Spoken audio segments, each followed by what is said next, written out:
আসসালামু আলাইকুম। আমার একটা ফেসবুক পেজ আছে। এই ফেসবুক পেজে নিয়মিত আমি মালয়েশিয়ান সমসাময়িক বিষয় নিয়ে কথা বলে থাকি। সেটা আশা করি আপনি জানেন। তারই ধারাবাহিকতায় অনেকেই কিন্তু একটা প্রশ্ন আজকে আমার কাছে বারবার করেই করতেছে। সেটা হচ্ছে যে, ভাই মালয়েশিয়াতে নাকি শ্রমিকদের জন্য আবার নতুন করে বেতন বাড়াইতেছে? ভাই না, আপনার কথাটা সম্পূর্ণ ভুল। আপনার অবগতির জন্য আমি এই ভিডিওটি করতেছি। আমার কথাগুলো একটু মন দিয়ে শুনবেন। কথাগুলো যদি মন দিয়ে শুনেন তাহলে আপনি বুঝতে পারবেন পুরো বিষয়টা। তাই বলতেছি পুরো ভিডিওটি দেখবেন। হ্যাঁ, দেখেন, আপনি একটা প্রজেক্টে কাজ করেন। আমি একবারে সংক্ষেপে বলতেছি যেন আপনি বুঝতে পারেন। আপনি একটা প্রজেক্টে কাজ করেন, কনেক্ট সেকশনের কাজ করেন। তো সেই কনেক্ট সেকশনে যে আপনি কাজ করেন সেখানে একজন ইঞ্জিনিয়ার আছে।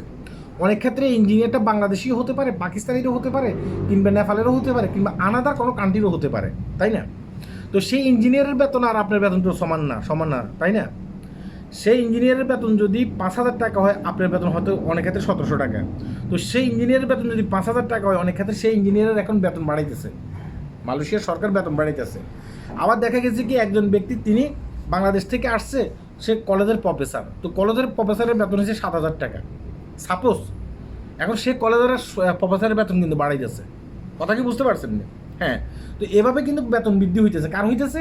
যারা উচ্চ পদস্থ কর্মকর্তা আছে তাদের বেতন বৃদ্ধি হইতেছে। আপনার বেতন বৃদ্ধি হইতেছে না, আমার বেতন কিন্তু বৃদ্ধি হইতেছে না। কথা কি বুঝতে পারছেন না? অনেক ক্ষেত্রে দেখা গেছে কি, আপনার ফ্যামিলি আপনাকে বলবে যে, কিরে মালয়েশিয়া সরকার তো বেতন বাড়ে গেছে, তুই তো আমাদেরকে জানাইতেছিস না, তোর বেতন তো আবার বাড়বে। বিষয়টা কিন্তু তা না। তো সবার জন্য কিন্তু বেতন বাড়তেছে না। আর একটা ঘোষণা দিয়েছে মালয়েশিয়ার সরকার, সেটা হচ্ছে কি জানেন? সেটা হচ্ছে যে আবার ভিসা চালু হচ্ছে। কার জন্য ভিসা চালু হচ্ছে? যারা উচ্চ পদস্থ কর্মকর্তা আছে মালয়েশিয়াতে এসে, মালয়েশিয়ার যে শ্রমিক আছে, মানে মালয়েশিয়ার যে স্থানীয় নাগরিক আছে, তাদেরকে কাজকাম শিখাইতে পারবে।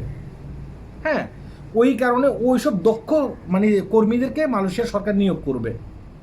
দক্ষ কর্মীদেরকে মালয়েশিয়ার সরকার নিয়োগ করবে, যেন একটা সময় যে বিদেশি মানে ইয়েরা আছে, এটাকে ওয়ার্কাররা আছে, এদেশে বসবাস করতেছে, এদেশে চাকরি করতেছে, কাজকাম করতেছে, তাদের উপর থেকে যেন নির্ভরশীলতা মালয়েশিয়ার সরকার কমাইতে পারে।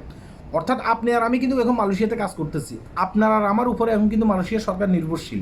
মালয়েশিয়ার সরকার এখন চাইতেছে যে একটা সময় যেন আমাদের উপরে তারা নির্ভরশীল না হওয়া লাগে, যেন তাদের দেশের যে শ্রমিক আছে, তাদের দেশের যেই নাগরিক আছে, তারা যেন কাজ করে এই দেশের টাকা এই দেশেই রাখতে পারে। এই কারণে দক্ষ শ্রমিক বাইরে থেকে এনে, মানে উচ্চপদস্থ কর্মকর্তাদেরকে বাইরে থেকে এনে তারা এখানে তাদের শ্রমিকদেরকে ট্রেনিং দিতে চায়।